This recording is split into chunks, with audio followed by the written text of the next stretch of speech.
Hello friends, welcome to the channel. And आज हम start करने जा रहे हैं Rutherford nuclear model of atom. अब हमें इतना समझ में आ गया कि एटम के अंदर क्या है। तो थॉमसन मॉडल से हमें इतना तो समझ में आ गया कि एटम के अंदर क्या प्रेजेंट है। अब रुदरफोर्ड ने क्या किया, एक्सपेरिमेंट किया उसने जानने के लिए कि आखिर एटम के अंदर होता क्या है। तो उसने जो एक्सपेरिमेंट किया उसका नाम था स्कैटरिंग एक्सपेरिमेंट, और उसने वो जो मॉडल था वो तैयार किया था 1911 में। अब रुदरफोर्ड ने क्या किया, उसने एक थिन गोल्ड फॉइल ली और उसने एक रेडियो एक्टिव एलिमेंट लिया जिसमें से अल्फ़ा पार्टिकल्स एमिट होंगे। कौन से पार्टिकल्स? Alpha particles.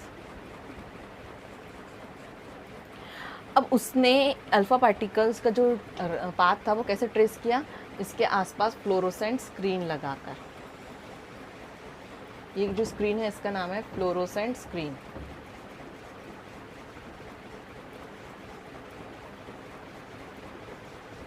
और ये है आपकी गोल्ड फॉइल। तो उसने जो अल्फ़ा पार्टिकल्स का जो पाथ था वो कैसे देखा? फ्लोरोसेंट स्क्रीन लगाकर।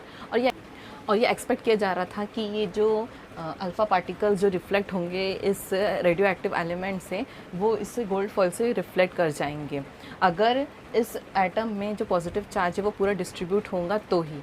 लेकिन अनएक्सपेक्टेडली ऐसा हुआ नहीं। उन्होंने देखा कि जो अल्फ़ा पार्टिकल्स हैं वो इस गोल्ड फॉइल को क्रॉस कर लिए। उन्होंने क्या नोटिस किया कि most of the alpha particles went straight through the foil. कुछ जो अल्फ़ा पार्टिकल्स हैं वो डिफ्लेक्ट हो गए ऐसे, कुछ जो है वो ज़्यादा ही डिफ्लेक्ट हुए। तो ये एक्सपेक्ट कर रहे थे कि जो अल्फ़ा पार्टिकल्स थे वो रिफ्लेक्ट होना चाहिए, लेकिन ऐसा कुछ हुआ नहीं। वो जो अल्फ़ा पार्टिकल्स थे उस गोल्ड फॉइल को क्रॉस कर गए स्ट्रेट लाइन में। कुछ जो पार्टिकल्स थे वो स्ट्रेट चले गए, कुछ जो थे वो स्मॉल एंगल से डिफ्लेक्ट हुए, एंड कुछ जो थे वो जो स्ट्रेट पाथ से और ज़्यादा एंगल से डिफ्लेक्ट हुए। 20,000 अल्फ़ा पार्टिकल्स में सिर्फ एक ऐसा पार्टिकल था जो बाउंस बैक होकर ओरिजिनल पाथ से अपोजिट डायरेक्शन में आ गया। Large number of alpha particles went straight from the foil. बहुत सारे जो अल्फ़ा पार्टिकल्स थे वो स्ट्रेट चले गए, जो ये शो करते हैं कि उनके जो पाथ था उसमें एक भी ऑब्स्टेकल नहीं था। इसका मतलब जो गोल्ड फॉइल थी उसमें बहुत सारी जो स्पेस थी वो क्या थी? एम्प्टी थी। इससे ये पता चलता है कि जो गोल्ड फॉइल के जो एटम थे उसमें बीच में बहुत सारी जो स्पेस थी वो क्या थी? एम्प्टी थी। और कुछ जो रिफ्लेक्ट हुए अलग अलग एंगल से डिफ्लेक्ट हुए, कुछ स्मॉल एंगल से, कुछ लार्जर एंगल से। तो मतलब वो डिफ्लेक्ट क्यों हुए? क्योंकि उनके जो पाथ था उसमें कुछ ऑब्स्टेकल आया होगा। जो एटम के सेंटर में जो पॉजिटिवली चार्ज है वो ऑब्स्ट्रक्ट कर रहे हैं रेस को, और इसी बेसिस पे रुदरफोर्ड ने न्यूक्लियर एटम मॉडल बनाया।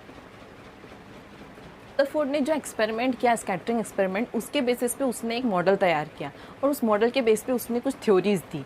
वो थ्योरीज ये थी कि फर्स्ट कि positively charge nucleus at the centre of the atom. उन्होंने बताया कि जो एटम है उसके सेंटर में पॉजिटिव चार्ज न्यूक्लियस प्रेजेंट है।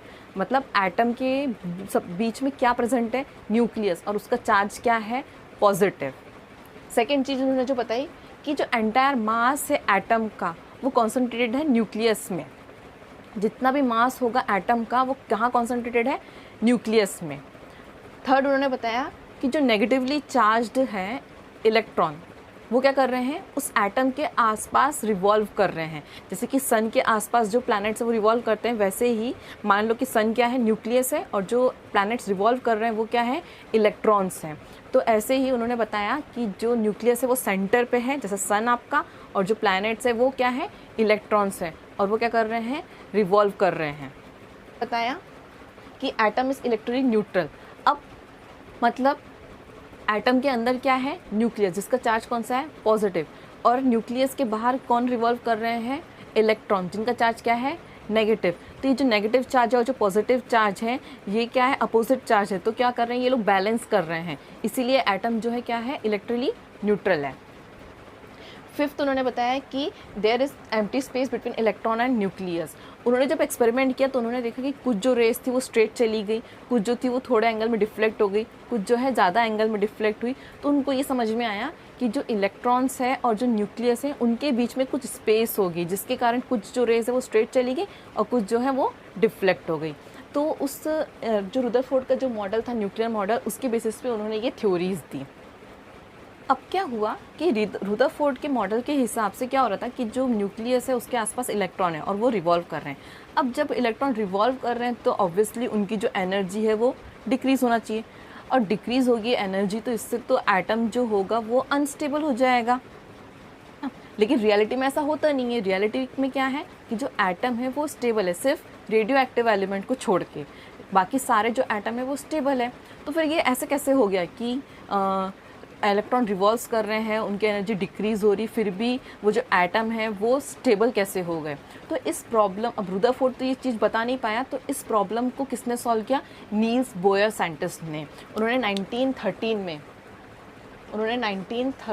में एक मॉडल रखा जिसमें उन्होंने एक्सप्लेन किया कि कैसे जब इलेक्ट्रॉन रिवॉल्व करते हैं तो उनकी एनर्जी कैसे डिस्ट्रीब्यूट होती है। वो हम नेक्स्ट वीडियो में स्टडी करेंगे। तो वीडियो पसंद आया हो तो please like, share and subscribe my channel अगर अभी तक आपने सब्सक्राइब नहीं किया हो। Thanks for watching.